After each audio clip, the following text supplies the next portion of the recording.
El libro de Hechos.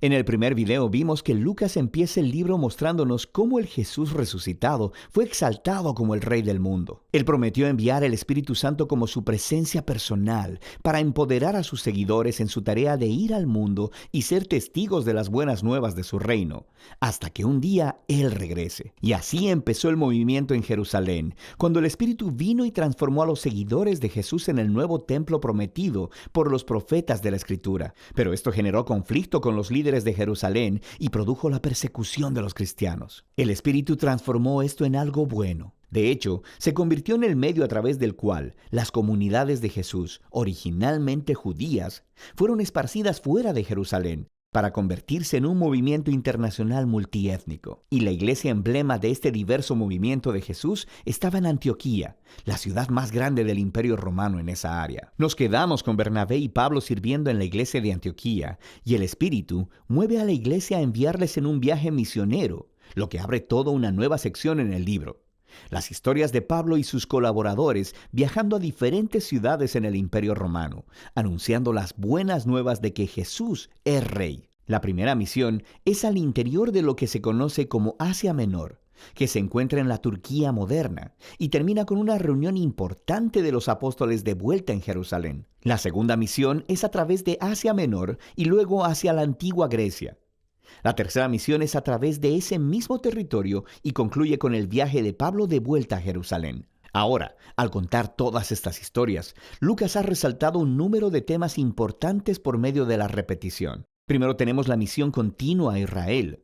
Cuando Pablo entra a una nueva ciudad, él siempre va primero a la sinagoga judía para compartir acerca del Rey Jesús resucitado y de cómo Él está formando una nueva y multiétnica familia de Dios. La mayoría de las veces, muchas personas reconocen a Jesús como el Mesías, pero algunos se oponen a Pablo. A veces hasta lo expulsan de la ciudad como a un peligroso rebelde que se opone a la Torá y a la tradición judía. Y esta tensión culmina después del primer viaje, llevando a un concilio en Jerusalén. Pablo descubre que hay algunos cristianos judíos en Antioquía que están diciendo que a menos que las personas no judías se hagan judías, practicando la circuncisión, el día de reposo y obedeciendo las leyes de comida kosher, no pueden ser parte de la familia de Jesús. Pero Pablo y Bernabé están en profundo desacuerdo y llevan el debate al concilio de líderes en Jerusalén. Entonces ahí, Pedro, Pablo y Santiago, el hermano de Jesús, mostraron a partir de las Escrituras y de su experiencia que el plan de Dios siempre fue incluir a las naciones gentiles en su pueblo del pacto.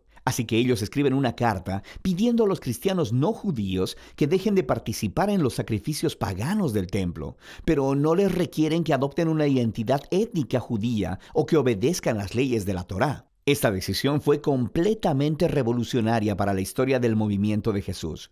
Jesús es el Mesías judío, pero también es el Rey resucitado de todas las naciones. Así que ya la membresía dentro de su pueblo no se basa en la identidad étnica o en seguir las leyes de la Torá. Simplemente se basa en confiar en Jesús y seguir sus enseñanzas.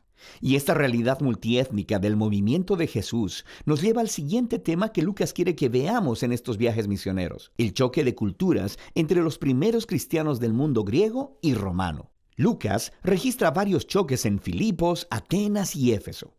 Pablo va y anuncia a Jesús como la revelación del único Dios verdadero y como Rey del mundo, que muestra a todos los dioses e ídolos como impotentes y fútiles. Y su mensaje es consistentemente visto como subversivo del estilo de vida romano y se le acusa de ser un peligroso revolucionario social. Estas historias muestran cómo las comunidades de Jesús, multiétnicas y monoteístas, no encajaban en ninguna caja cultural conocida por el pueblo romano. El mundo antiguo nunca había visto nada como ellos, y los cristianos despertaron más que solo sospechas. Otro tema que Lucas repite es cómo Pablo y los cristianos son constantemente acusados de rebelión y hasta traición contra el César, el emperador romano. Las personas entendieron correctamente a Pablo.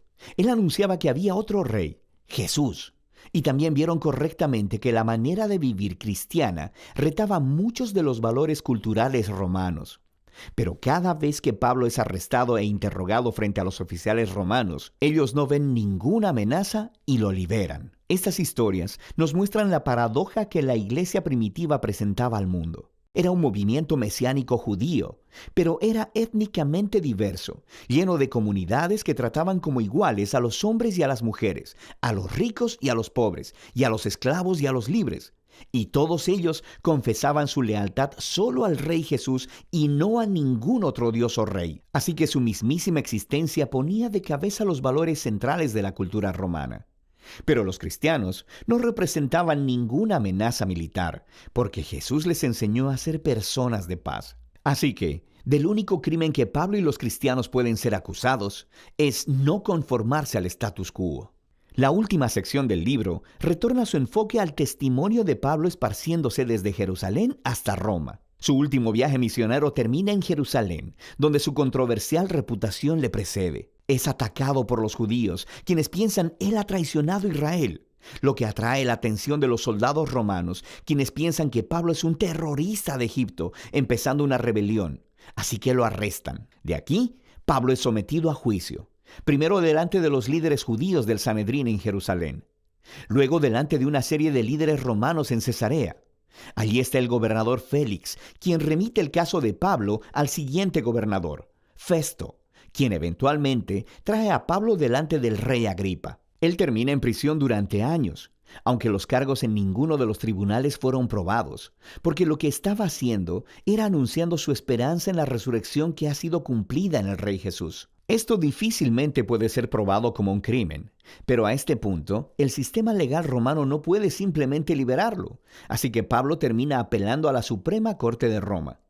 Ahora, uno podría pensar que todo este tiempo en prisión sería un contratiempo, porque su pasión es andar por los caminos iniciando nuevas comunidades de Jesús. Pero en este libro, el Espíritu orquesta todo para bien. Así que el encarcelamiento le da a Pablo tiempo para escribir sus cartas apostólicas más importantes, y éstas se convierten en la forma en que su legado misionero continuará por mucho tiempo después de su muerte. Eventualmente Pablo es transferido a una prisión en Roma, y después de un aterrador viaje a través del Mediterráneo donde casi muere, Pablo termina en arresto domiciliario en Roma, esperando su retardado juicio. De manera que en una casa bastante bonita, es capaz de ser anfitrión de reuniones regulares que alcanzan a judíos y gentiles. Y las últimas palabras del libro son acerca de cómo Pablo está anunciando el reino de Dios y enseñando con denuedo todo acerca del Señor Jesús, el Mesías, sin ningún impedimento.